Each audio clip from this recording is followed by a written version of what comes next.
আজকে বলবো নবীর প্রতি ঈমানের কথা, কারণ আজকের রাত হচ্ছে সেই রাত যে রাতে সরওয়ারে কায়নাত, বিশ্ব মানবতার মহানবী, গোটা বিশ্বের শোষিত নির্যাতিত নিপীড়িত জনতার মুক্তির দিশারি জনাবে মুহাম্মদ রাসূলুল্লাহ সাল্লাল্লাহু আলাইহি ওয়াসাল্লামের মেরাজ হয়েছিল যে পবিত্র রাতে, আজকের সেই পবিত্র রাত। কোন সুবহানাল্লাহ, জোরে বলেন আলহামদুলিল্লাহ। সেই জন্যে আজকে কথা বলবো নবীর ব্যাপারে, নবীর উপর ঈমানের ব্যাপারে। এই কারণেই আজকে বলবো, বাকি কথা আগামী বছর ইনশাআল্লাহ। তাওহীদের পর ইসলামের দ্বিতীয় যে মৌল বিশ্বাস, সেটার নামই হচ্ছে রিসালাত, সেটার নামই হচ্ছে নবুয়ত। যেরূপ ঈমানের ক্ষেত্রে তাওহীদের উপরে ঈমান আনা, তাওহীদ হচ্ছে দ্বীন, সেরকম আনুগত্যের ক্ষেত্রে নবুয়ত হচ্ছে প্রকৃত দ্বীন। নবুয়ত দ্বীন, তাওহীদ দ্বীন। নবী, নবুয়ত বা রিসালাত।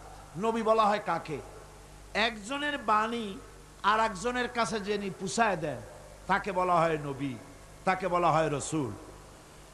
ইসলামের পরিভাষায় আল্লাহর বাণী যিনি মানুষের কাছে পৌঁছে দেন তাকে বলা হয় নবী। নবী সমস্ত কওমের জন্য আল্লাহ পাক পাঠিয়েছেন। ওয়ালি কুল্লি কওমিন হাদ, প্রত্যেক কওমের জন্য, জাতির জন্য আল্লাহ পাক হেদায়েতের জন্য নবী পাঠিয়েছেন। নবী পাঠানো আল্লাহর দায়িত্ব। হেদায়েতের জন্য আল্লাহ পাক এই পৃথিবীতে অসংখ্য নবী পাঠিয়েছেন। নবী আর রাসূল দুজনের মধ্যে পার্থক্য কি, এটা জানা দরকার। জানা দরকার কি না? নবী হচ্ছেন একজন মানুষ, তার উপরে আল্লাহ শরীয়ত নাজিল করেন, তিনি এই শরীয়তের প্রচার করবেন, কিন্তু প্রতিষ্ঠিত করার দায়িত্ব তার উপরে দেওয়া হয় না। প্রতিষ্ঠিত করার, প্রাণান্তকর দায়িত্ব নাই, দায়িত্ব হলো প্রচার করার। তারা হলেন নবী। আর রাসূল তিনিও একজন মানুষ, শরীয়ত তার উপরে নাজিল হয়, তার দায়িত্ব হচ্ছে এটা প্রচার করা এবং এটাকে প্রতিষ্ঠিত করার জন্য প্রাণান্ত করা। এটাই হচ্ছে নবী এবং রাসূলের মধ্যে পার্থক্য। যেমন আল্লাহ সুবহানাহু ওয়া তাআলা তার রাসূলকে বলছেন, হুজুরকে বলছেন, ইয়া আইয়ুহার রাসূল বাল্লিগ মা উনজিলা ইলাইকা মির রাব্বিক। হে নবী, আপনার প্রভু আপনার প্রতি যা অবতীর্ণ করেছেন আপনি তা প্রচার করেন, আপনি তা মানুষকে শোনায় দেন। আপনি যদি তা না করেন তাহলে রিসালাতের দায়িত্ব পূর্ণ হলো না। রিসালাতের দায়িত্ব হলো আল্লাহ যা বলেছেন সে কথাগুলি প্রচার করে দেওয়া এবং তা প্রতিষ্ঠিত করার জন্য রাসূলদেরকে দায়িত্ব দেওয়া হয় পৃথিবীর বুকে তা প্রতিষ্ঠিত করার জন্য। নবী যারা, রাসূল যারা, আল্লাহ রাব্বুল আলামিন রাসূলদেরকে জননেতা বানিয়েছেন। নবীরা হলেন নেতা। নবীরা কি? জোরে বলেন কি? আল্লাহ পাক বলেন, ওয়াজআলনাহুম আইম্মাতান ইয়াহদুনা বিআমরিনা ওয়া আওহাইনা ইলাইহিম ফি'লাল খায়রাত। ওয়াজআলনাহুম আইম্মাতান ইয়াহদুনা বিআমরিনা। আর এইভাবে করে আমি নবীদেরকে জননেতা বানিয়েছি। আইম্মাতা, আমি তাদেরকে জননেতা বানিয়েছি। আর আমার নির্দেশে তারা জনগণকে হেদায়েত করবেন, এই দায়িত্ব দিয়েছি। ওহীর মাধ্যমে কল্যাণমূলক কাজ করার জন্য নির্দেশ দিয়েছি। তার ভেতরে হলো নামাজকে প্রতিষ্ঠা করা, যাকাত আদায় করা এবং বন্টন করা। এবং তারা সবাই ছিলেন আমার বান্দা। নবীরা সব আল্লাহর কি? আল্লাহর বান্দা। এবং তারা সবাই ছিলেন মানুষ। নবীরা সবাই কি? মানুষ। এবং তারা ছিলেন নেতা। আমরা যখন বলি আমার নেতা, তোমার নেতা বিশ্ব নবী মুস্তাফা সাল্লাল্লাহু আলাইহি ওয়াসাল্লাম, তখন আমাদের এক শ্রেণীর ভাইরা এ কথার উপরে আপত্তি তোলেন। তানারা বলেন যে এটা বলা ঠিক, নবীদের নেতা বলা ঠিক না। কেন? কয় যে অন্যান্য রাজনৈতিক দলেরা তারা স্লোগান দেয় আমার নেতা, তোমার নেতা, অমুক ছাতামাতা, এইসব কথা বলে। তো এইটার সাথে মুহাম্মদ সাল্লাল্লাহু আলাইহি ওয়াসাল্লামকে নেতা যদি বলি তাহলে এটা তো ঠিক হলো না। কি বলেন, বলেন এরকম? আমার ভাইয়েরা, আল্লাহ নিজে বলেছেন নবীরা হচ্ছেন নেতা।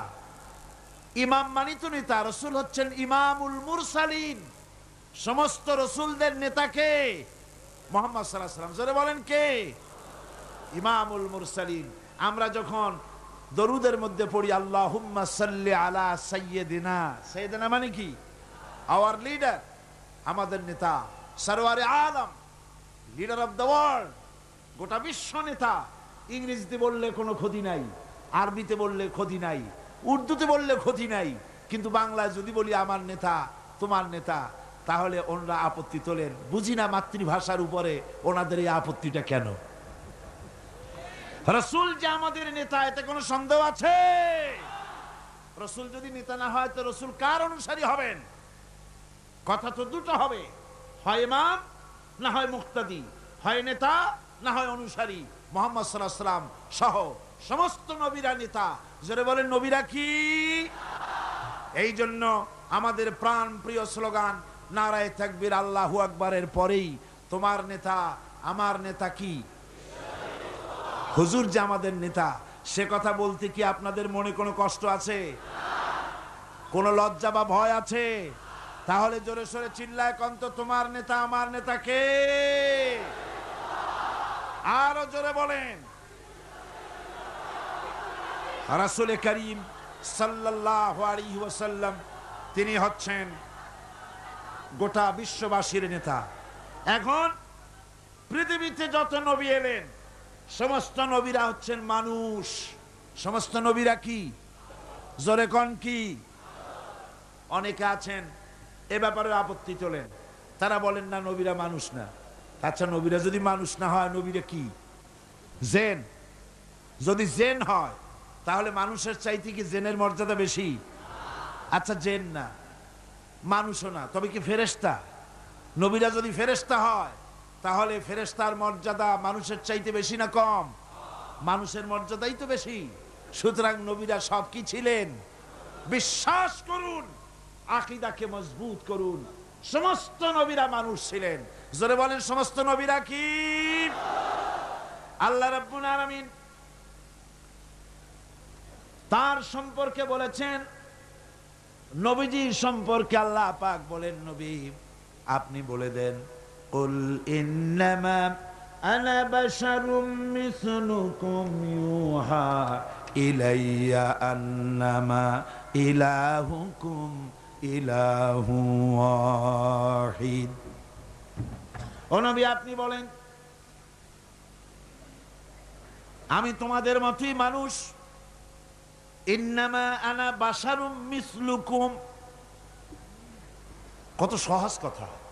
ইন্নামা, ইন্নামা আসে হসরের জন্য। আমি তোমাদের মতোই মানুষ, এতে কোনো সন্দেহ নাই। ইন্নামা আনা বাশারুম মিসলুকুম, তোমাদের মতো মানুষ। পার্থক্য হচ্ছে আমার কাছে ওহী আসে। পার্থক্য হলো আমার কাছে ওহী আসে। আরো পার্থক্য আছে। বেদাতপন্থীরা তারা যেন কথায় কোনো ফাঁক না পায়, সেই জন্য আপনাকে জিনিসটা বুঝে নিতে হবে। ওরা বলে যে তাফসীরের মাহফিলে বলা হয় রসুল নাকি আমাদের মতো মানুষ, মানে আমরাও গুনাহ করি, রসুলও গুনাহ করে, আমরাও মিথ্যা কথা কই, রসুলও মিথ্যা কথা কয়, এই রকমের মানুষ। নাউযুবিল্লাহ। রসুল আমাদের মতো মানুষ কিরকম? তার ব্যাখ্যা হলো, মা বাপের, পুরুষ এবং স্ত্রীর দুজনের বিশেষ প্রক্রিয়ায় যেমন এই পৃথিবীতে মানুষ জন্মগ্রহণ করে, সমস্ত নবীরা সেইভাবে মায়ের পেট থেকে এসেছেন। এদিক থেকে আমাদের মতো মানুষ। সাধারণ মানুষেরা ঘুমায়, নবীরাও ঘুমান। সাধারণ মানুষেরা বাজার ঘাট করে, নবীরাও বাজার ঘাট করেছেন। নবীরা বিবাহ করেছেন, সাধারণ মানুষের মতোই বিবাহ করেছেন, বাচ্চা হয়েছে, খাওয়া দাওয়া করেছেন, পেশাব পায়খানা হয়েছে। মানুষে যা যা করে সব অনুরূপভাবে তারাও তাই করেন। এই হিসেবে তারা মানুষ। এই হিসেবে তারা কি? পার্থক্য কোথায়? পার্থক্য হলো পৃথিবীর সব মানুষ গুনাহ করতে পারে, আল্লাহর কোন নবী গুনাহ করতে পারে না। জোরে কোন সুবহানাল্লাহ। নবীরা মাসুম। সেই যে নবীরা মাসুম, সেই মাসুম কিন্তু 40 বছর বয়সের সময় যখন নবুয়ত পেলেন, সেইখান থেকে মাসুম তা নয়, নবীর জন্ম থেকে শুরু করে মৃত্যু পর্যন্ত, নবুয়তের আগেও মাসুম, পরেও মাসুম। জোরে কোন সুবহানাল্লাহ। কথা ক্লিয়ার হয়ে গেছে না? কথা ক্লিয়ার হয়েছে না? কোন নবীর কোনো গুনাহ নাই। নবীরা মিথ্যা বলেন না, নবীরা শঠতামি করেন না, প্রবঞ্চনা করেন না, প্রতারণা করেন না। এদিক থেকে তারা হলেন সুপার কোয়ালিটির মানুষ। কি মানুষ? সুপার কোয়ালিটি, শ্রেষ্ঠ মানুষ। পৃথিবীর শ্রেষ্ঠ মানুষ কারা? আল্লাহর নবীরা। আমার বন্ধুগণ, নবীরা হচ্ছেন মানুষ। এই দিক থেকে মানুষ, আমরাও খাই তারাও খান। এই জন্য কাফেররা বলতো মালে হাজার রসুল, এ কি আশ্চর্য ধরনের রসুল, বাজারে যায় আমাদের মতো খানাফিনা করে, আমাদের মতো বিয়ে শাদী করে, কি আশ্চর্য ধরনের রসুল। ওরা আশ্চর্য হয়ে যেত, ওরা মনে করতো যে রসুল যিনি হবেন তিনি আবার এভাবে বাজারে যাবেন কেন, খাবেন কেন, তিনি একটা অতি মানব ধরনের হবেন, অতি মানব ধরনের তারা চিন্তা করত। আসলে আল্লাহ পাক মানুষের জন্য নবী, মানুষকেই নবী বানিয়ে সব চাইতে বড় ihsan করেছেন। কোন সুবহানাল্লাহ। আল্লাহ পাক কোরআনে কারীমের মধ্যে বলেন, এই পৃথিবীতে যদি ফেরেশতা বাস করত, মানুষ বাস না করে, কুল লাউ কানা ফিল আরদি মালাইকাতুন ইয়ামশুনা মুতমাইন্নিনা লানাজ্জালনা আলাইহিম মিনাস সামাই মালাকার রাসূলা। আল্লাহ রাব্বুল আলামিন বলেন, নবী বলেন, এই পৃথিবীতে যদি ফেরেশতা চলাফেরা করত, এই পৃথিবী যদি ফেরেশতার বসবাসের জায়গা হতো, তাহলে মানুষকে নবী না বানায়া আমি ফেরেশতাদেরকে নবী বানায়া দিতাম। যেহেতু পৃথিবীতে বাস করে মানুষ, কাজী নবীও পাঠাইছি মানুষ। কথা কন না কেন? নবীও কি? সমস্ত নবীরা হচ্ছেন মানুষ। ভাইরা আমার, একটা চিন্তা করেন, ফেরেশতা যদি আমাদের জন্য নবী হতো, আমাদের জন্য তাহলে ihsan হতো না, কল্যাণ হতো না। কারণ ফেরেশতারা পুরুষও নয়, নারীও নয়। ফেরেশতাদের বউ নাই, বিবি নাই, বাল বাচ্চা নাই, তাদের কিছুই নাই, বাড়ি নাই, ঘর নাই, মোষ নাই, গরু নাই, কল নাই, কারখানা নাই, ক্ষেত নাই, খামার নাই, নির্বাচন নাই, ভোট নাই, তত্ত্বাবধায়ক সরকার নিয়ে কোনো মাথা ঘামানো নাই। এই ধরনের ফেরেশতা যদি মানুষের নবী হতো, মানুষের সমস্যার সমাধান কি তারা করতে পারতো নাকি? কন জোরে বলেন, পারতো? আরে বাবা, স্বামী স্ত্রীতে ঝগড়া লাগে কেন? তা ফেরেশতাই বুঝবি কি? তার তো নিজেরই বউ নাই, নিজে পুরুষই না। ফেরেশতা কোনো কলের মালিক নয়, কোনো কারখানার মালিক নয়। শ্রমিকরা মালিকের চামড়া খুলে নেব আমরা, এই যে স্লোগান দিল, এখন সমস্যার সমাধান কেমনে হবে? ফেরেশতায় কি সমস্যার সমাধান করবে? পারবে করতে? জমিনের আইল ঠেলাঠেলি হচ্ছে, মারামারি হচ্ছে, যুদ্ধ হয়, বিগ্রহ হয়, এগুলি ফেরেশতা কেমনে সমাধান করবে? আমাদের দেশে যে বর্তমান রাজনৈতিক সংকট হয়েছে, এই সংকট ফেরেশতাদের যদি দিয়ে দেওয়া হয়, ফেরেশতারা শুধু কাঁদবে আর বলবে, আল্লাহ এই বিপদে আমাদের কেন ফেলালে? মানুষের সমস্যা বোঝে মানুষের সমস্যা কে বোঝে? সেই জন্য আল্লাহ রাব্বুল আলামিন মানুষের জন্য নবী, মানুষকে নবী বানিয়ে গোটা বিশ্ববাসীর উপর আল্লাহ পাক ihsan করেছেন। সুবহানাল্লাহ। জোরে কোন আলহামদুলিল্লাহ। ভাইরা আমার, নবীরা হচ্ছেন পৃথিবীর শ্রেষ্ঠ মানুষ। তাদের মতো শ্রেষ্ঠ মানুষ আর পৃথিবীতে নাই। তারা নিজের থেকে কোনো কথা বলেন না, তারা কথা বলেন আল্লাহর কথা। জোরে বলেন, কার কথা? নবীও মানুষ, আমরাও মানুষ। পার্থক্য আমি আপনাদের বুঝাই দিলাম। পার্থক্য হলো, দুনিয়ার সব মানুষ মিথ্যা বলতে পারে, গুনাহ করতে পারে, সব রকমের কাজ করতে পারে, কিন্তু নবীরা কোনো গুনাহ করেন না। জোরে কোন সুবহানাল্লাহ। এখানেই পার্থক্য। আর নবীরা যা বলেন আল্লাহর কথা বলেন। কার কথা বলেন? আল্লাহ পাক বলছেন, আমার নবী ওয়ামা ইয়ানতিকু আনিল হাওয়া ইন হুয়া ইল্লা ওয়াহিয়ুন ইউহা।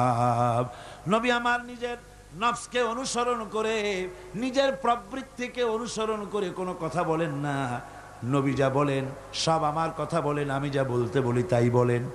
নবী যদি আমার থেকে আমি বলি নাই এমন কোন কথা যদি তিনি আমার নামে কোরআন শরীফের ভিতরে যদি ঢুকাই দিতেন, তাহলে কি করতাম শোনো, ওয়ালাউ তাকাওয়ালা আলাইনা বা'দাল লাকাবিল লাখাযনা মিনহু বিল ইয়ামিন।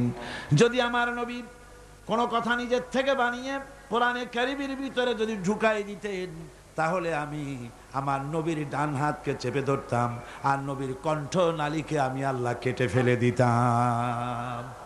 নবীর গলার এই কণ্ঠ নালীটা কেটে ফেলে দিতাম। আমার নবী আমি যা বলেছি সেটাই তিনি বলেছেন, নিজের থেকে কোনো কথা বানান নাই। জোরে কান সুবহানাল্লাহ। এই নবীদের কে বানান? জোরে কান না, কে বানান নবীদেরকে?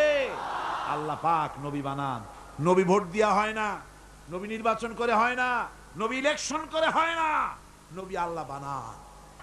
আল্লাহ রাব্বুল আলামিন এই পৃথিবীর বুকে নবীদেরকে পাঠিয়েছেন কেন? আল্লাহ রাব্বুল আলামিন বলেন, ওয়া আলাল্লাহি কাসদুস সাবিলি ওয়া মিনহা জাইরুন ওয়ালাউ শাআ লাহাদাকুম আজমাইন। আল্লাহ পাক বলেন, সোজা রাস্তা বলে দেওয়ার দায়িত্ব আমি আল্লাহর। যেখানে রয়েছে অসংখ্য বাঁকা পথ, সেখানে সোজা রাস্তা বলে দেওয়ার দায়িত্ব আমার। এই পৃথিবীতে অসংখ্য বাঁকা পথ আছে, সোজা পথ বলে দেবে আল্লাহ বলেন, আমি সোজা পথ বলে দেব। সেই সোজা পথের নাম হলো ইসলাম। বলেন সোজা পথের নাম কি? সবাই বলেন সোজা পথের নাম কি? সোজা পথ হলো ইসলাম। আর যত পথ আছে সব বাঁকা। ধর্মনিরপেক্ষতাবাদের পথ বাঁকা, সমাজতন্ত্রের পথ বাঁকা, পুঁজিবাদের পথ বাঁকা, জাতীয়তাবাদের পথ বাঁকা। সোজা রাস্তার নাম হলো ইসলাম। সোজা রাস্তার নাম কি? ইসলাম। এই ইসলামের রাস্তাকে দেখাবার জন্য আল্লাহ রাব্বুল আলামিন অসংখ্য পয়গম্বর দুনিয়ায় পাঠিয়েছেন, আর নবীদেরকে নিজের পক্ষ থেকে হেদায়েত দিয়েছেন। নবীরা নিজের থেকে কোনো কথা বলেন নাই, নবীদেরকে আল্লাহ পাক বানিয়েছেন। যে নবীর কথা আমি আজকে বলতে চাই আপনাদের সামনে, আমার আলোচনার মূল চারটা পয়েন্ট ছেড়ে দিয়ে নবুয়তের পয়েন্টকে নিয়ে এসেছি, যে কারণে সেটা হলো নবী মুহাম্মদ রাসূলুল্লাহ সাল্লাল্লাহু আলাইহি সাল্লামের কথা আজকে বলবো প্রাণ ভরে ইনশাআল্লাহ। আমার হুজুরের কথা বলবো আজকে। আজকের রাত হলো সেই রাত যে রাতে এই ধুলির ধরা থেকে আল্লাহ পাক তার হাবিবকে আরশে আজিমে নিয়ে গিয়েছিলেন। সুবহানাল্লাহ, সিল্লাহ কোন সুবহানাল্লাহ। এই পৃথিবীর মানুষগুলিকে উদ্ধার করার জন্য আল্লাহ নবীদের পাঠিয়েছেন। মানুষ তো আল্লাহ বানাইছেন, এ মানুষের স্রষ্টা কে? বলেন না কে? এই মানুষগুলো যেন পথ হারাইয়া না যায়, অন্ধকারের ভেতরে তারা যেন দাঁত মুখ না ভাঙ্গি, কোন মুসিবতে যেন মানুষ না পড়ে, চলার জন্য আল্লাহ পাক নূর দিয়া দিলেন, আলো দিয়া দিলেন। আল্লাহ পাক বলেন, قد جاءكم من الله نور وكتاب مبين। আমি আল্লাহর পক্ষ থেকে তোমাদের জন্য এসেছে আলো। এই নূর কি? হুজুর। এই নূর হচ্ছেন হুজুর মুহাম্মদ সাল্লাল্লাহু আলাইহি ওয়াসাল্লামকে আল্লাহ পাক নূর বলতেছেন। সুবহানাল্লাহ। হুজুর হলেন নূর। قد جاءكم من الله نور। আমি আল্লাহর পক্ষ থেকে তোমাদের জন্য নূর এসেছে। আর দিয়েছি একখানা কিতাব। কি দিলাম? কিতাব দিয়েছি। নূর দিলাম, এমন নূর দিয়েছি। কোরআনে কারীমের মধ্যে আল্লাহ রাব্বুল আলামিন হুজুর কি সিরাজাম মুনীরা বললেন। প্রদীপ্ত উজ্জ্বল একটা প্রদীপের সঙ্গে তুলনা করলেন। সূর্যের সাথে নয়, চাঁদের সাথে নয়, তারার সাথে নয়, হুজুরকে তুলনা করলেন একটা প্রদীপের সাথে, চেরাগের সাথে। তার মানে হলো সূর্যের আলো যত বেশি হোক, সূর্য কিয়ামত পর্যন্ত যদি চেষ্টা চালায়, নতুন আর একটা ছোট্ট সূর্যের জন্ম দিতে পারবে না। চাঁদ যত সুন্দর তার আলো হোক না কেন, কিয়ামত পর্যন্ত যদি চেষ্টা চালায়, ছোট্ট আর একটা চাঁদের জন্ম দিতে পারবে না, কথা ঠিক কিনা কন? কিন্তু আপনি চিন্তা করেন, এই চট্টগ্রামে প্যারেড ময়দানের কাছে কারো বাড়িতে একটা মোমবাতিতে আলো জ্বলতেছে, সারা চিটাগংয়ে আর কোথাও আলো নাই। চট্টগ্রামের মানুষগুলি তারা জানলো প্যারেড ময়দানের কোনায় একটা বাড়িতে একটু আলো আছে, সবাই যার যার চেরাগ নিয়ে ছুটলো আপনার বাড়ি থেকে আলো নেবে। আপনি কি ভয়ের চোটে আলো নিয়ে পলায় যাবেন নাকি? তারা সবাই মিলে যদি আপনার চেরাগ থেকে আলো নেয়, আলো কি কমে যাবে নাকি? আগুন কি কমে যাবে নাকি? সারা বাংলাদেশের মানুষ যদি ওই একটা চেরাগ থেকে আলো নেয়, তাতে কি আলো কমবে নাকি? সারা পৃথিবীর মানুষ যদি নেয়, তাও কি কমবে নাকি? আল্লাহ রাব্বুল আলামিন বলেন, হাবিব আপনাকে আমি জ্ঞানের আলো বানায় দিলাম পৃথিবীর বুকে, কিয়ামত পর্যন্ত এই আলো বিকিরণ হবে, এই আলোতে কম পড়বে না। জোরে বলেন সুবহানাল্লাহ। জ্ঞানের আলো, কিসের আলো? ওহির জ্ঞান। সেই জ্ঞান কোন জ্ঞান? ওহির জ্ঞান। আল্লাহ পাক নবীকে নূর বানালেন, নূর বানিয়ে পাঠিয়ে দিলেন তাকে এই দুনিয়ার বুকে। নবীদেরকে জ্ঞান দিয়েছেন আল্লাহ সুবহানাহু ওয়া তাআলা। জ্ঞান দিলেন কে? আল্লাহ পাক। সাধারণ নেতা আর নবীরাও নেতা, পার্থক্য হলো সাধারণ নেতারা তারা কথা বলে নিজস্ব মন মস্তিষ্ক দিয়ে, আর নবীরা কথা বলেন আল্লাহর কথা। নবীরা কার কথা বলেন? আল্লাহ পাকের কথা বলেন। আর সাধারণ যত নেতা আছে এ সবাই কথা বলে যাদের নিজস্ব মন মস্তিষ্ক প্রসূত কথা।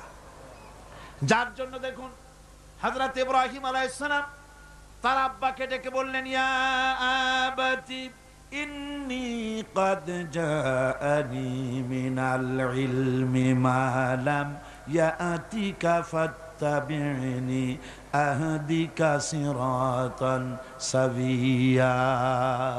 হে আমার পিতা, হে আমার আব্বাজান, আমার কাছে এমন ইলম আছে, আমার কাছে এমন এক ইলম এসেছে যে ইলম আপনার কাছে নাই। সুতরাং আপনি আমার অনুসরণ করেন, সোজা রাস্তা আমি আপনাকে দেখাইয়া দেব। আমার কাছে যে জ্ঞান আসছে সেই জ্ঞানটা কার? কার? সেই জ্ঞানটা কার? আল্লাহ পাকের। লূত আলাইহিস সালামকে আল্লাহ পাক বলেছেন, আমি তাকে আমার পক্ষ থেকে ইলম দিয়েছি, হিকমত দিয়েছি। এভাবে প্রত্যেক নবীর কাছে ইলম আর হিকমত গিয়েছে কার কাছ থেকে? আল্লাহ পাকের কাছ থেকে। আল্লাহ পাকই হচ্ছেন সমস্ত নবীদেরকে জ্ঞান দান করেছেন, আর নবীকে বানিয়েছেন বিশ্ব নবী। আমাদের নবী যিনি মুহাম্মদ সাল্লাল্লাহু আলাইহি ওয়াসাল্লাম, তিনি কি নবী? আল্লাহ পাক কোরআনে কারীমের মধ্যে বলেছেন, কুল ইয়া আইয়ুহান নাসু ইন্নী রাসূলুল্লাহি ইলাইকুম জামিআ। আল্লাহ রাব্বুল আলামিন বলেন, হে নবী আপনি বলে দেন এই পৃথিবীর সমস্ত মানুষের জন্য, তোমাদের সকলের জন্য আল্লাহ আমাকে রসুল বানিয়ে পাঠিয়েছেন। আমি তোমাদের সকলের জন্য রসুল, সবার জন্য। এই পৃথিবীতে আকাশে জমিনে আল্লাহ যা বানাইছেন সব কিছুর উপরে আমি রসুল। আর বিশ্ব নেতা বিশ্ব নবী হওয়ার জন্য যা কোয়ালিটি থাকা দরকার সব কোয়ালিটি আল্লাহ হুজুরকে দিয়েছিলেন, দেন নাই? জোরে বলেন, দেন নাই? আচ্ছা আপনারা বলেন তো, হুজুর কোন মাদ্রাসা থেকে টাইটেল পাস করছিলেন? হুজুর কি ফাজেল পাস করছিলেন? আলেম, দাখিল, মেট্রিক পাস করছেন? এমএ বিএ কিছু পাস করেন? হুজুর তো লেখাপড়াই জানতেন। হুজুর লিখতেও জানেন না, পড়তেও জানেন না, এমনকি নিজের নাম সই করতেও পারতেন না। তাই বলে হুজুর কি মূর্খ ছিলেন? নাউযু বিল্লাহি মিন যালিক। রাসূলকে যদি কেউ মূর্খ মনে করে, তার মতো মূর্খ আকাশের নিচে জমিনের উপর আর একটা হতে। এবার শুনুন নবীজি নিজে কি বলেন। আল্লাহর নবী বলেন, ইন্নামা বুইস্তু মুআল্লিমান। নবীজি বলেন, শুনে রাখো আমি পৃথিবীতে প্রেরিত হয়েছি একমাত্র শিক্ষক হিসাবে। জোরে বলেন সুবহানাল্লাহ। পৃথিবীর সমস্ত মানুষের শিক্ষক হয়ে পৃথিবীতে আমি আসছি, সমস্ত মানুষের শিক্ষক। আল্লাহ রাব্বুল আলামিন এই পৃথিবীতে কোন মানুষের কাছে তাকে পড়ান নাই। তার কারণ হলো মানুষ তার নিজস্ব জ্ঞান দিয়ে তাকে জ্ঞান দান করবে। সেই জ্ঞান দিয়ে রাসূল কি করবেন? তিনি বিশ্ব নেতৃত্ব কেমনে দেবেন? এই জন্য অফুরন্ত জ্ঞানের মালিক যিনি, অসীম জ্ঞানের মালিক যিনি, সে আল্লাহ রাব্বুল আলামিন তার হাবিবকে নিজের পক্ষ থেকে জ্ঞানী বানাইয়া দিলেন। যার কারণে আজ পর্যন্ত নবীজির কোন কথা এমনটি প্রমাণিত হয়নি যে নবীজির ওই কথাটা অবৈজ্ঞানিক, আজকের যুগে চলতে পারে না এমন কথা কেউ বলতে পারে নাই। সুবহানাল্লাহ কর, জোরে কর সুবহানাল্লাহ। ভাইরা আমার, নবীর প্রত্যেকটি কথা সায়েন্টিফিক কথা, প্রত্যেকটা কথা বিজ্ঞানের কথা। অথচ কোন বিজ্ঞানাগারে তিনি লেখাপড়া করেন নাই, কোন স্কুল কলেজে পড়াশোনা করেন নাই। নবী যা বলেছেন সব বলেছেন আল্লাহর জ্ঞান দিয়ে। যার জন্য অবশ্য কিছু ছেলেপেলে, কিছু আধুনিক শিক্ষিত লোক আছে যারা বলে যে ওই 1400 বছরের পুরানো কথাবার্তা আজকাল চলে টলে না, বলে না এরকম।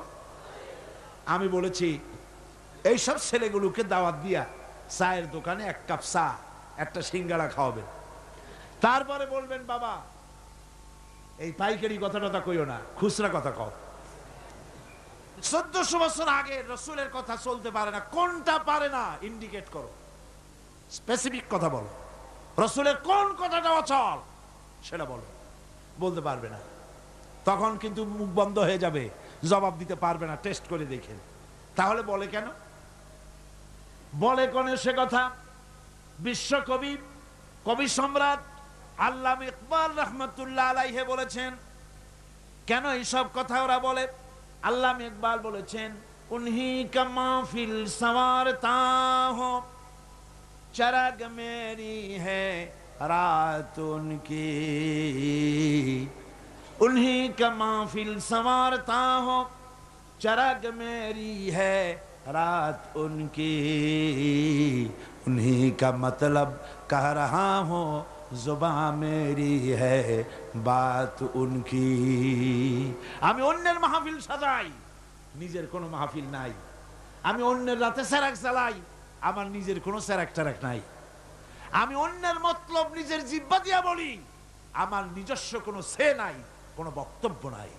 আজকে যারা এই কথাগুলি বলে যে ইসলাম মানুষকে 1400 বছর আগের ইসলাম, পুরানা ইসলাম কিছু দিতে পারে না, এই লোকগুলির জিহ্বার উপরে ভর করেছে পেন্টাগন, ভর করেছে পিকিং, ভর করেছে মস্কো, ভর করেছে শান্তি নিকেতন। কথা ঠিক কিনা কর, জোরে বলেন ঠিক কিনা? আল্লামা ইকবাল, আল্লাহ তাকে জান্নাতুল ফেরদাউস নসিব করুন, জোরে কোন আমিন। আমি ওনার ছবি দেখে, আমি ওনার দারুণ ভক্ত। পৃথিবীতে যত কবির কবিতা আমি পড়েছি, আল্লামা ইকবাল আমার প্রিয় কবি। আমি ওনার ছবি দেখে চিন্তা করছি, এই রকমের দাড়ি কামানো মানুষ, এই রকমের মুসলা মানুষ এত সুন্দর সুন্দর কথা পাইল কই? তার প্রত্যেকটি লেখা কোরআনে কারীমের তরজমা তাফসীর হয়ে বের হয়েছে। এটা হলো কি করে? পাশ্চাত্যে লেখাপড়া করেছেন, অক্সফোর্ডে লেখাপড়া করেছেন, হলো কি করে? এরপর একটা কবিতা আমার সামনে পড়ে গেল, ওনার লেখা। আমার তখন জেহেন সাফ হয়ে গেল, উনি পেলেন করে। উনি লিখেছেন, खीरा न कर सका, खीरा न कर सका मगरिब की दवा दानिश, सुरमा था आग का मेरा खाके मदीना। পাশ্চাত্যের চাকচিক্য আমার চক্ষুকে প্রতারিত করতে পারে নাই, কারণ মদিনার ধুলাবালিগুলি আমার চোখের উপরে সুরমার মতো লাগানো ছিল। সুতরাং পাশ্চাত্য আমাকে প্রতারিত করতে পারেনি। আমি এই কবিতার আলোকে আমি আল্লাহর নামে কসম করে বলতে পারি, যদি আমার দেশের কলেজগুলিতে, আমার দেশের বিশ্ববিদ্যালয়গুলিতে যদি আল্লাহর এই কোরআনটা পড়ানো হতো, আহারে বলেন, কলেজে কোরআন শরীফ পড়ানো হয়, বিশ্ববিদ্যালয়ে কোরআন পড়ানো হয়, সব পড়ানো হয়, কিন্তু কোরআন পড়ানো হয় না। আমি আল্লাহর নামে শপথ করে বলতে পারি, আমাদের দেশের কলেজ আর বিশ্ববিদ্যালয়গুলিতে এই কোরআনে কারীমের তাফসীর যদি পড়ানো হতো, একেবারে ক্লাস 8 থেকে শুরু করে মাস্টার ডিগ্রি পর্যন্ত কোরআনের তাফসীর যদি পড়ানো হতো, নবীজির হাদিস যদি পড়ানো হতো, আমি কোরআন হাতে নিয়ে আল্লাহর নামে শপথ করে বলতে পারি, বিশ্ববিদ্যালয় আর কলেজগুলি আমাদেরকে ডাকাত আর সন্ত্রাসী উপহার দিত না।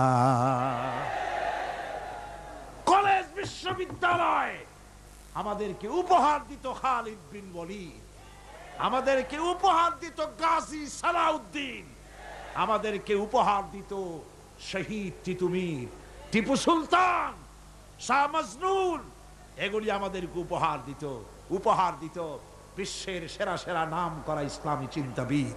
হ্যাঁ, তাই বাংলাদেশের একজন কবি খুব দুঃখ করে বলেছিলেন, তাহলে কি আমাকে বলতে হবে ঢাকা বিশ্ববিদ্যালয় সেটা কি একটি ডাকাতদের গ্রাম? এ নিয়ে বহুত সমালোচনা হয়েছিল, কিন্তু পরে দেখা গেল যে কথা একেবারে তিনি মিথ্যে বলেননি, অযৌক্তিক বলেন নাই। মারামারি যখন শুরু হয় বিশ্ববিদ্যালয়, হায় রে আল্লাহ, পুলিশেরা যা দৌড় দেয় চতুর্দিক দিয়া, কি এর পাহারা দেওয়া, বন্দুক ফালাইয়া থুইয়া বাবারে মা কই দৌড় দেয়। আল্লাহ জান তো আমারটা বাসু, পরেরটা পরের কথা। আমার বন্ধুগণ, যার কথা আজ আমি বলতেছি জনাবে মুহাম্মদুর রাসূলুল্লাহ সাল্লাল্লাহু আলাইহি ওয়াসাল্লাম, আল্লাহ রাব্বুল আলামিন এই পৃথিবীর বুকে তাকে সবচাইতে বেশি মর্যাদা দিলেন, সবচাইতে বেশি সম্মান দিলেন। পৃথিবীতে যত নবী এসেছেন, কওমের নবী, গোত্রের নবী, এলাকার নবী, মুহাম্মদ সাল্লাল্লাহু আলাইহি ওয়াসাল্লামকে বানালেন বিশ্ব নবী। তারপরে আল্লাহর নবী আল্লাহ রাব্বুল আলামিন বান্দাদেরকে বলেছেন, অন্যান্য যুগে নবীরা, উম্মতেরা তাদের নবীদেরকে নাম ধরে ডাকাডাকি করত, তোমরা যেন আমার নবীকে নাম ধরে ডেকো না। সুবহানাল্লাহ। এই কোরআন শরীফের ভিতরে ইয়া আদম, ইয়া জাকারিয়া, ইয়া ইয়াহইয়া, ইয়া মূসা, ইয়া ইব্রাহিম, এভাবে করে নবীদেরকে আল্লাহ রাব্বুল আলামিন নাম ধরে ধরে রেখেছেন, কিন্তু মুহাম্মদ সাল্লাল্লাহু আলাইহি সাল্লামকে ইয়া মুহাম্মদ বলে কোরআন শরীফে কোথাও ডাকেন নাই। সুবহানাল্লাহ, জোরে কোন সুবহানাল্লাহ। নিজে তো আল্লাহ ডাকলেনই না, নিজে তো হুজুরকে কোথাও আল্লাহ নাম ধরে ডাকলেন না, বরং উম্মতদেরকেও নিষেধ করে দিলেন আমার নবীকে এভাবে নাম ধরে কখনো ডাকাডাকি করবে না। আল্লাহ পাক তার নবীকে এভাবে মর্যাদা দিলেন, সম্মান দিলেন। এ সম্মান সকল দিক থেকে সম্মান, সৌন্দর্যের দিক থেকে, দেখার দিক থেকে, মর্যাদার দিক থেকে রসুলকে এমন বানালেন, হযরত আদম থেকে শুরু করে ঈসা আলাইহিস সালাম পর্যন্ত এই পৃথিবীতে যত নবী আল্লাহ পাঠালেন, সমস্ত নবীদের গুণাবলী এক জায়গায় করে একা মুহাম্মদ সাল্লাল্লাহু আলাইহি সাল্লামকে আল্লাহ দান করে দিলেন। সৌন্দর্য দিলেন এত বেশি, হযরত আয়েশা সিদ্দিকা রাদিয়াল্লাহু তাআলা আনহা বলেছেন, যারা নাকি হযরত ইউসুফকে দেখে নিজেদের অজান্তে নিজেদের হাতের আঙ্গুলগুলো কেটে ফেলে দিয়েছিল, ওরা যদি মুহাম্মদ সাল্লাল্লাহু আলাইহি সাল্লামকে দেখতে পেত, তাহলে নিজের হাত কাটতে কাটতে কখন যে নিজেদের কলিজা কেটে ফেলে দিত ওরা টের পেত না। হযরত ইউসুফকে দেখে কিছুমাত্র মহিলারা নিজেদের আঙ্গুল কাটায় দিয়েছিল, আর রাসূলকে দেখে সাহাবায়ে কেরাম তাদের কল্লা কাটায় দিয়েছিলেন। এই সম্মান, এই মর্যাদা দিয়ে আল্লাহ রাব্বুল আলামিন তাকে দুনিয়ায় পাঠায় দিলেন, দায়িত্ব দিয়ে দিলেন, জমিন হলো আমার। হুয়াল্লাযী আরসালা রাসূলাহু বিল হুদা ওয়া দীনিল হক লিইয়ুযহিরাহু আলাদ-দীনি কুল্লিহি ওয়া কাফা বিল্লাহি শাহীদা। দায়িত্ব দেওয়া হলো, এই জমিন হলো আমার, আমার জমিনের উপরে আমার দেওয়া বিধানকে কায়েম করে দিবে, এটাই দিলাম দায়িত্ব। এই দায়িত্ব পালন করতে নবীজির মক্কি জিন্দেগিতে 13 বছর সময় লাগলো মানুষ তৈরি করতে। 13 বছর পূর্ণ হওয়ার পথে এমন সময় রব্বুল আলামিন ইচ্ছে করলেন নবীজিকে আপন দরবারে ডেকে নেবেন, কিছু খাস কথা বলার জন্য নিজের দরবারে ডেকে নেবেন, মেরাজ করাবেন, আরশে আজিমে ডেকে নেবেন। এই পৃথিবীর কোন পয়গম্বরের কিসমতে যা হয় নাই, আপনার আমার নবী মুহাম্মদ সাল্লাল্লাহু আলাইহি ওয়াসাল্লামকে আল্লাহ রাব্বুল আলামিন সেই মর্যাদা দিয়েছেন। জোরে কোন সুবহানাল্লাহ। ধুলির ধরা থেকে রাসূলকে আরশে আজিমে নিয়ে যাওয়া হবে। বোরাক এলো, বোরাক হচ্ছে বারকুন থেকে উৎপত্তি, এর অর্থ হচ্ছে বিজলি। বৈদ্যুতিক গতি সম্পন্ন, ঘোড়ার চাইতে ছোট, খচ্চরের চাইতে বড়, এই জাতীয় একটা প্রাণীর মতো হযরতে জিবরাইল নিয়ে আসলেন। আমাদের দেশে কারো কারো বাড়িতে আয়নায় বাঁধানো থাকে এই ছবিটা। ঘোড়া আছে, দুইটা ডানা আছে, মাথাটা মেয়ে লোকের মতো, চুলগুলো ঝুলে পড়ছে, নিচে লেখা আছে হাজা বুরাকুন নবী সাল্লাল্লাহু আলাইহি ওয়াসাল্লাম। আন্দাজে কোথায় পাইছে আল্লাহ জানে, মিথ্যে কথা, বাজে কথা। আল্লাহ এরকম একটা মেয়ে লোক মার্কা ঘোড়া পাঠাইছিল হুজুরকে নেওয়ার জন্য, এটা কথা হইল। রাসূলকে মক্কা থেকে, উম্মে বাবে উম্মে হানি থেকে হুজুরকে বের করে নিয়ে যাওয়া হলো বাইতুল মাকদাসে। সমস্ত পয়গম্বর, দুনিয়া আল্লাহ যাদের পাঠিয়েছিলেন সমস্ত রূহ উপস্থিত ছিল সেখানে। রাসূল করিম সাল্লাল্লাহু আলাইহি সাল্লাম এখান থেকে মেরাজ করলেন, এতটুকুন ছিল ইসরা। কোরআনে কারীম বলছে, আজকের কারি সাহেব যেখান থেকে তেলাওয়াত করেছিলেন, সুবহানাল্লাযী আসরা বিআবদিহি লাইলাম মিনাল মাসজিদিল হারামি ইলাল মাসজিদিল আকসা ইলা আখিরিল আয়াত। কারো কারো মাথার মধ্যে যারা বিজ্ঞান পড়াশোনা করে বা আধুনিক চিন্তিত লোক, আধুনিক শিক্ষিত লোক, তাদের মধ্যে এই চিন্তাটা আসতে পারে যে ল অফ গ্র্যাভিটেশন পার হয়ে, মাধ্যাকর্ষণ শক্তি পার হয়ে একটা জড় পদার্থ, একটা জড় শরীর কি করে মাধ্যাকর্ষণ পাড়ি দিয়া উপরে চলে গেল, এটা হাউ ইজ ইট পসিবল, এটা কি করে সম্ভব? চিন্তাটা মাথার মধ্যে আসতে পারে। কিন্তু এখন আর ওইসব চিন্তা নাই। আমি হিউস্টনে দেখে এলাম আমেরিকার সেই মহাশূন্য গবেষণাগার, সেইখানে দেখলাম বিরাট রকেট, যে রকেটটা তারা পাঠাতে চেয়েছিল কিন্তু পাঠায় না, কি সব প্রবলেম হয়েছে সেই জন্য। সেই তৈরি করা রকেটটা দেখলাম, রকেটটার যে দরজাটা, সেই দরজাটারই ওজন হচ্ছে 20 টন। দরজা এমন টেকনোলজি দিয়ে দরজাটা তৈরি করা হয়েছে যে একটা লোকই দরজাটা এভাবে লাগাই দিতে পারে, আবার খুলেও দিতে পারে। 20 টন ওজন দরজা। আর পুরা রকেটটার ওজনটা কি হবে চিন্তা করেন।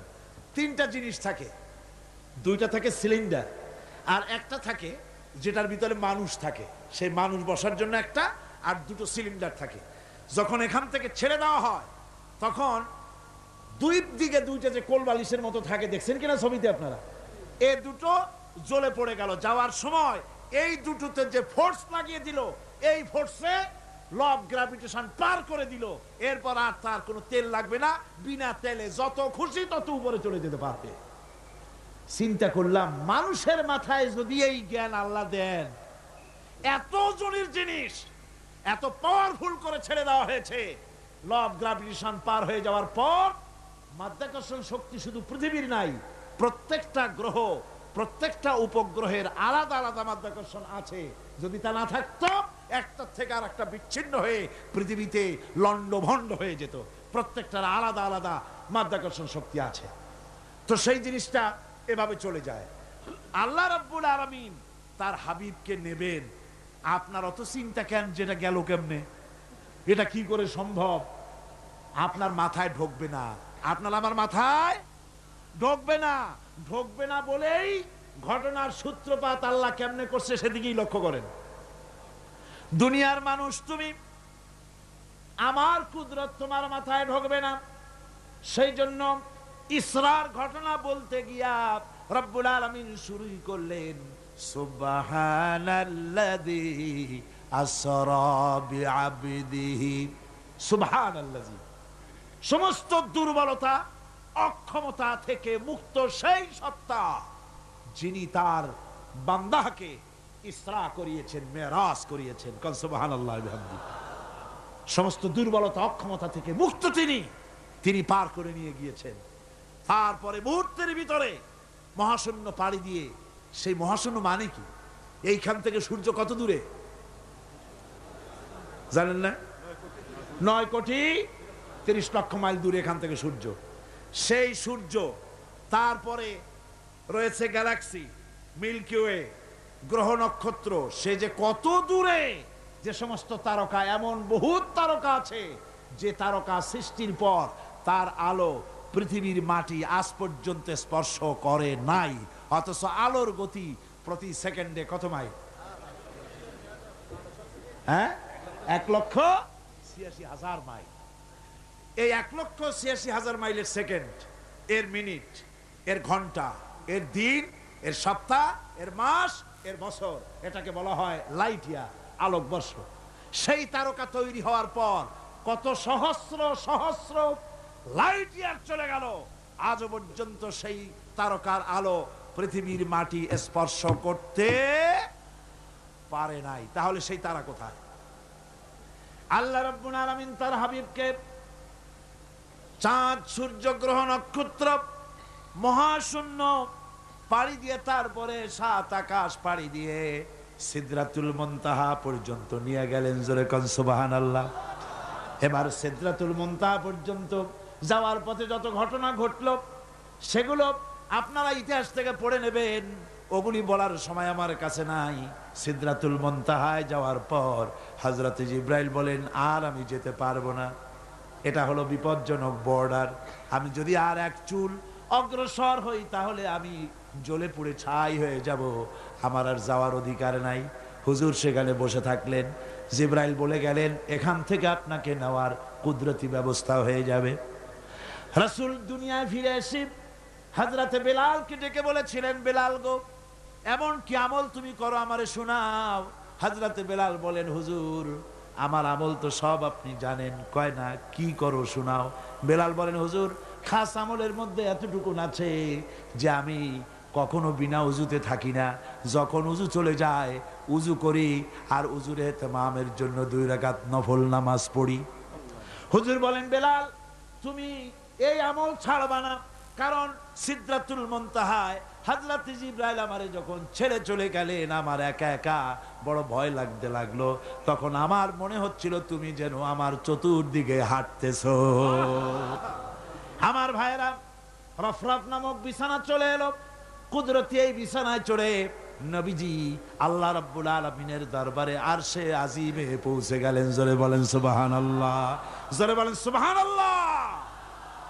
যেখানে পৃথিবীর কোন মানুষের যাওয়া সম্ভব নয়, গোটা পৃথিবীর মানুষের মর্যাদা আল্লাহ পাক বাড়ায় দিলেন, আরশে আজিমে হুজুরকে নিয়ে গেলেন। তারপরে তিনি কথাবার্তা হুজুরের সাথে কি বললেন, সেই কথাগুলি নিয়ে আমাদের দেশে কথা হলো এই যে হুজুরকে নিয়ে আল্লাহ 5 ওয়াক্ত নামাজ দিছিলেন তো 50 ওয়াক্ত। মুসা আলাইহিস সালামের সাথে দেখা না হইলে তো কাম সারছিল, আমাদের আর উপায় ছিল না।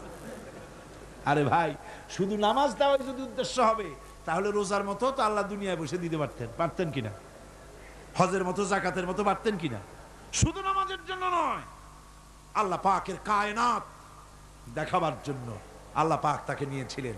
বেহেশত দেখাইছেন, দোজখ দেখাইছেন, ভালো কাজ করলে কিরকম শান্তি হবে, খারাপ কাজ করলে কিরকম শাস্তি হবে চোখে দেখায় দিয়েছেন মুহাম্মদ রাসূলুল্লাহ সাল্লাল্লাহু আলাইহি ওয়াসাল্লামকে। মেরাজ থেকে ফিরে এলেন, ঘরে এসে দেখেন উজুর পানি, উজু করে যে গেছিলেন উজুর পানি তখনও গড়াচ্ছে। যে দরজা দিয়ে বেরিয়েছিলেন দরজাটা ধাক্কায় তখনও কাঁপতেছে। যে বিছানায় শোয়া ছিলেন সে বিছানায় মানুষ শুয়ে থাকলে যেমন উষ্ণ থাকে সেরকমের উষ্ণ ভাব তখনও আছে। কেমনে হলো? কেমনে হলো? মাথায় ঢুকবে না। সুবহানাল্লাহ কোন ঢুকবে? জোরে কোন সুবহানাল্লাহ। এটার ব্যাপারে কোন বিজ্ঞান, দর্শন, যুক্তির প্রয়োজন নাই। প্রয়োজন শুধু এতটুকু, আল্লাহ তার হাবিবরে নেবেন, কত দ্রুত নিবেন, কত দ্রুত পাঠাবেন এটা তিনিই ভালো জানেন, আমাদের কোনো জানার কথা না। ঠিক কিনা কর? তবে দৃষ্টান্ত যদি চান তাহলে আমি দৃষ্টান্তটা এভাবে দিতে পারি, বুঝাবার জন্য একটা দৃষ্টান্ত দিতে পারি। সেটা হলো এই, ধরেন বাংলাদেশে কোনো প্রেসিডেন্ট আসবে, পৃথিবীর যে কোনো দেশের এক প্রেসিডেন্ট আসবে। এটা আসার যখন খবর হয়ে যাবে তখন পত্র পত্রিকায় রুট বলে দেওয়া হয়, এই রুটে রাষ্ট্রীয় মেহমান রাষ্ট্রীয় অতিথি ভবনে আসবেন, এই রাস্তা দিয়ে সাধারণ ট্রাফিক চলাচল বন্ধ থাকবে। এয়ারপোর্ট থেকে নিয়ে রাষ্ট্রীয় অতিথি ভবন পর্যন্ত মেহমান না আসা পর্যন্ত সমস্ত ট্রাফিক চলাচল বন্ধ। মেহমান পৌঁছে যাবে, তারপরে আবার স্বাভাবিক ট্রাফিক চলবে। এটা জানেন কিনা? এইটা যদি পৃথিবীর সামান্য সলিমুদ্দি কসিমুদ্দি এই জন্য বলছি আজ আছে কাল নাই, ঠিক কিনা গণ? আজ মন্ত্রিত্ব গেল, কালকে রাস্তায় দাঁড়ায় বলবে রিকশাওয়ালা আমার একটু নেওয়া, বাজারে মাছ কিনতে যাব, ঠিক কিনা? সুতরাং এদের তো কোনো মর্যাদা নাই, আজ আছে কাল নাই। এই দুনিয়ার সলিমুদ্দি কসিমুদ্দির জন্য যদি এভাবে ট্রাফিক চলাচল বন্ধ করে দেওয়া হয়, তাহলে আকাশ এবং জমিনে আল্লাহ রাব্বুল আলামিনের সর্বশ্রেষ্ঠ মেহমান জনাবে মুহাম্মদ রাসূলুল্লাহ সাল্লাল্লাহু আলাইহি সাল্লাম, এই মেহমান আল্লাহর দরবারে যাবেন। আল্লাহ যদি বলে দিয়ে থাকেন, আল্লাহ যদি হুকুম করে থাকেন, সময়ের গতি, বার্ষিক গতি, আহ্নিক গতি, আকাশের গতি, সূর্যের গতি, সময়ের গতি, রাত ৩:৪৫ 10 সেকেন্ড, এখন সমস্ত গতি স্তব্ধ হয়ে যা। আমার হাবিব আমার দরবার থেকে ঘুরে যখন ঘরে ফিরে যাবেন, আবার ৩:৪৫ 11 সেকেন্ড থেকে শুরু হয়ে যাবি। যদি আল্লাহ এমনটি করে থাকেন, তাহলে উজুর পানি গড়াতে দেখা আর দরজা কাঁপতে দেখা অসম্ভব। জোরে বলেন অসম্ভব। এটা আমি একটা দৃষ্টান্ত দিলাম মাত্র। আসলে আল্লাহ পাক করিয়েছেন তার হাবিবকে, কোন কাইফিয়াতে কিভাবে নিয়েছেন আল্লাহ, নিয়েছেন তার হাবিবরে। আপনার চিন্তা করার কোনো দরকার নাই, ঘুম নষ্ট করে দরকার নাই। আল্লাহ তার হাবিবকে মেরাজ করিয়েছেন। জোরে কোন সুবহানাল্লাহ, চিল্লায় কোন সুবহানাল্লাহ। ভাইরা আমার, নবীজি মেরাজ থেকে ফিরে এলেন, এবার আসল দায়িত্ব এসে গিয়েছে। মেরাজের পরই মদিনা মুনাওয়ারায় রাসূলুল্লাহ হিজরত করলেন। এই হিজরতের পর আল্লাহর নবী মদিনা শরীফে এসে ইসলামী স্টেট কায়েম করে দিলেন। আজ নবী প্রেসিডেন্ট হয়ে গেছেন। জোরে কোন সুবহানাল্লাহ, জোরে সোরে বলেন সুবহানাল্লাহ। আমার বন্ধুগণ, নবীজির টুপি সুন্নত, নবীজির টুপিটা মাথায় লাগাই। নবীজি মিষ্টি পছন্দ করতেন, মিষ্টি সুন্নতটা পছন্দ করি। নবীজি কদু খাইতেন, কদু খাওয়া সুন্নতটা পছন্দ করি। নবীজি চোখে সুরমা লাগাতেন, সুরমা লাগানোর সুন্নত পছন্দ করি। কিন্তু নবীজি রাষ্ট্র দখল করে প্রেসিডেন্ট হয়েছিলেন, আর আল্লাহর দ্বীন কায়েমের জন্য তায়েফে যে রক্ত দিয়েছিলেন সেটাও যে সুন্নত। আবার ওহদে যে দান মুবারক শহীদ হয়েছিল সেটাও যে সুন্নত। মা বাপের জায়গা জমি ঘর বাড়ি ছেড়ে দিয়ে হিজরত করেছিলেন। এই সুন্নত বড় কঠিন, এই কঠিন সুন্নতের কাছে মুসলমানের পাওয়া যায় না, ঠিক কিনা? এই সুন্নতগুলি পালন করা কঠিন। নবীর কোন সুন্নত ছোট নয়, নবীর কোন সুন্নত ছোট। মিয়া সাহেব মনে রাখেন, গোটা আকাশ গোটা জমিন যদি বিক্রি করা হয়, রাসূলুল্লাহর একটা সুন্নতের মূল্য দেওয়া যাবে না। আল্লাহু আকবার বল। রাসূলের সুন্নতের এত মর্যাদা।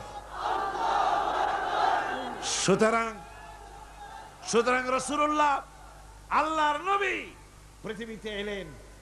আমরা রাসূলের এই সব সহজ পালনের সুন্নতগুলির পথে আছি, কিন্তু কঠিন সুন্নতের কাছে নাই, ঠিক কিনা? ঠিক কিনা? আমার বন্ধুগণ, নবীজি মদিনা এলেন, আজ নবীজি প্রেসিডেন্ট। নবীর উপর ঈমান আনার অর্থ কি? ঈমান আনার অর্থ এটা শুধু নয় রবিউল আউয়াল মাস এলো আর ইয়া নবী সালাম আলাইকা, ইয়া রাসূল সালাম আলাইকা, তুম পর লাখো সালাম, হাজারো সালাম, কোটি সালাম।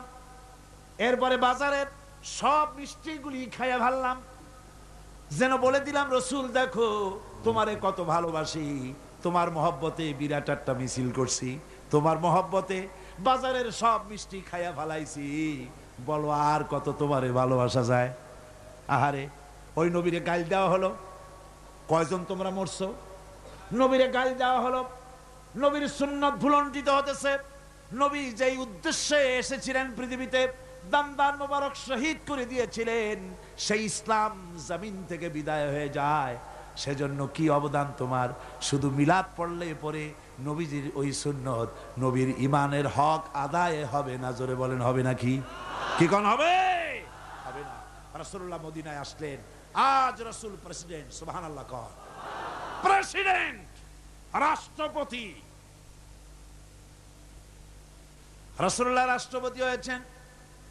দুনিয়ায় আরো তো কত রাষ্ট্রপতি, দুনিয়ায় যত রাষ্ট্রপতি হলো, ক্ষমতায় থাকাকালীন দেশি ব্যাংকে বিদেশি ব্যাংকে জনমের মতো টাকা জমা করলো। ক্ষমতায় থাকলে টের পাওয়া যায় না, যখন ক্ষমতা চলে যায় তখন দুর্নীতি দমন বিভাগ এত দুর্নীতি তালাশ করিয়া খুঁজা খুঁজা পায়, তখন তারা চিন্তা করে লোকটা যদি সুযোগ পেত তাহলে গোটা বাংলাদেশ বিদেশি ব্যাংকে জমা দিয়ে দিত। ঠিক কিনা? সুতরাং আজ বুঝতে হবে, আজ রাসূলের আদর্শ, রাসূল রাষ্ট্রপ্রধান ছিলেন, সেই রকম রাষ্ট্রপ্রধান চাই। রাসূল প্রেসিডেন্ট, ঘরে খাবার নাই, আহা, ঘরে খাবার নাই। নবীর উপর ঈমান শুধু দরুদ পড়ে হবে না, দরুদ তো পড়বই, কারণ রাসূলুল্লাহ বলেছেন আমার নামে যদি একবার কেউ দরুদ পড়ে আল্লাহ পাক তার আমলনামায় 10টা নেকি লিখবেন, আর আমলনামা থেকে 10টা গুনাহ আল্লাহ মাফ করে দিবেন। সুবহানাল্লাহ। দরুদ তো পড়বই, কিন্তু শুধু দরুদ নয়, রাসূলুল্লাহ প্রেসিডেন্ট, আহা, ঘরে খাবার নাই। আমার মা, আমাদের মা হযরত আয়েশা সিদ্দিকা রাদিয়াল্লাহু তাআলা আনহা বলেছেন, নবী পরিবারের ঘরে মুসালসাল এমন অনেক রাত চলে গেছে, অনেক দিন চলে গেছে, মাস চলে গেছে, নবীর ঘরে চুলায় আগুন জ্বলে নাই। রাসূলুল্লাহ ক্ষুধার্ত হয়ে ঘরের মধ্যে প্রবেশ করেছেন, বলেছেন আয়েশা রে, সারাদিন কাজ করে করে হয়রান হয়ে গেছি, আমার একটু খাবার দাও। হযরত আয়েশা কেন্দে কেন্দে বলেন, ইয়া রাসূলুল্লাহ, আল্লাহর নামে কসম করে বলি আমি আয়েশার ঘরে পানি ছাড়া কোনো খাবার নাই। এই ছিল রাসূলুল্লাহ রাষ্ট্রপ্রধান, মানুষের দুয়ারে দুয়ারে পৌঁছেছে, খাবার পৌঁছে দিয়েছেন।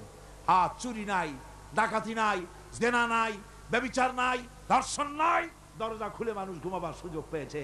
রাসূলুল্লাহ বলছেন খায়রুল কুরুনি কারনি, শ্রেষ্ঠ যুগ আমার যুগ। শ্রেষ্ঠ যুগ কার যুগ? নবীর যুগ। সেই যুগ রাসূলুল্লাহ বাজারে যাচ্ছেন, বাড়ি বাড়ি গিয়ে বলছেন এতিমেরা, ও বিধবারা, বাজার যদি না থাকে আমাকে বলো, আমি তোমাদের বাজার করে দেব। সুবহানাল্লাহি ওয়া বিহামদিহি, সুবহানাল্লাহ কোন। ভাইয়ের আমার, হযরত ওমর রাদিয়াল্লাহু তাআলা আনহু বলেন, আমি রাসূলুল্লাহর খেদমতে গিয়েছিলাম, হুজুরকে গিয়ে সালাম দিলাম, আল্লাহর নবী শোয়া ছিলেন, তিনি উঠে যখন বসলেন আমি দেখতে পেলাম নবীজি যে শোয়া ছিলেন তা ছিল দড়ি দিয়ে বুনানো একটা খাটিয়া, ওই খাটিয়ার উপরে শোয়া ছিলেন। পিঠের দিকে তাকায় দেখলাম ওখানে কোনো বিছানা নাই, চাদর নাই, বালিশ নাই, এমন জায়গায় রাসূলুল্লাহ হাত মোবারক মাথার তলে দিয়া দড়ির উপরে শোয়া ছিলেন। দড়ির বুনানো খাটিয়া আজও মক্কা মদিনায় রাস্তায় রাস্তায় দেখা যায় খাটিয়াগুলা, এর উপরে হুজুর শোয়া। হুজুর যখন বসলেন দেখলাম তাকায়া রসুলের পিঠে দড়িগুলার দাগ কেটে আছে। আমি বাচ্চা শিশুর মতো কেঁদে ফেললাম, বললাম ইয়া রাসূলুল্লাহ, এই পৃথিবীর কাফির বেঈমানেরা এত সুখ করলো আর আপনার পিঠে দড়ির দাগ, আমার সহ্য হয় না, হুজুর অনুমতি দেন আপনার জন্য একটা তোশক বানাইয়া দেই। রাসূল আমার বলেন, ওমর রে, এই পৃথিবীতে আমি সুখ করতে আসি নাই, শান্তি করতে আসি নাই, আমি এই পৃথিবীতে এসেছি মানবতার মুক্তির জন্য। আমি যদি ইচ্ছা করি আর ওহদ পাহাড়টারে বলি, ওহদ পাহাড় আমার জন্য সোনায় পরিণত হয়ে যা, ওহদের আস্ত পাহাড়টা আমার জন্য সোনা হয়ে যেতে পারে। মানুষের আজ আর খাবারের অভাব নাই। রাসূলুল্লাহ ব্যাংক চালু করে দিলেন, কোন সুবহানাল্লাহ, জোরে কোন আলহামদুলিল্লাহ। নবী আমার ব্যাংক তৈরি করলেন, ব্যাংকের নাম রাখলেন বাইতুল মাল। বলেন কি নাম রাখছেন? বাইতুল মাল। ব্যাংক তৈরি করে রাসূলুল্লাহ মসজিদে নববীর ভিতরে বসে ব্যাংক উদ্বোধন করলেন। আমার বন্ধুগণ, রাসূলুল্লাহ ব্যাংক উদ্বোধন করলেন। ব্যাংক উদ্বোধন করতে গিয়া আল্লাহ নবী বললেন, মান তারাকা দায়নান আও দিয়ান ফালাইয়া, আমার রাষ্ট্রের ভিতরে কোন মানুষ যদি ঋণগ্রস্ত অবস্থায় মারা যায়, তাহলে ওই ঋণ পরিশোধ করার মতো অর্থ যদি তার কাছে না থাকে, তাহলে তার ঋণের বোঝা, তার বিবি বাল বাচ্চার বোঝা, সব বোঝা আমি মুহাম্মদ সাল্লাল্লাহু আলাইহি ওয়াসাল্লাম আমার কাঁধের উপরে উঠাইয়া নিলাম। সুবহানাল্লাহ বলেন। এমন এক রাষ্ট্র ব্যবস্থা কায়েম করেছিলেন আমার নবী। বন্ধুগণ, এখনই মুনাজাত হবে। আল্লাহুম্মা আমিন। রব্বানা ظلمنا أنفسنا وإن لم تغفر لنا وترحمنا لنكونن من الخاسرين ربنا ظلمنا أنفسنا وإن لم تغفر لنا وترحمنا لنكونن من الخاسرين ربنا لا تزغ قلوبنا بعد إذ هديتنا وهب لنا من لدنك رحمة إنك أنت الوهاب ربنا تقبل منا إنك أنت السميع العليم وتب علينا إنك أنت التواب الرحيم سبحان ربك رب العزة عما يصفون وسلام على المرسلين الحمد لله رب العالمين واجعل آخر كلمتنا عند الموت لا إله إلا الله محمد رسول الله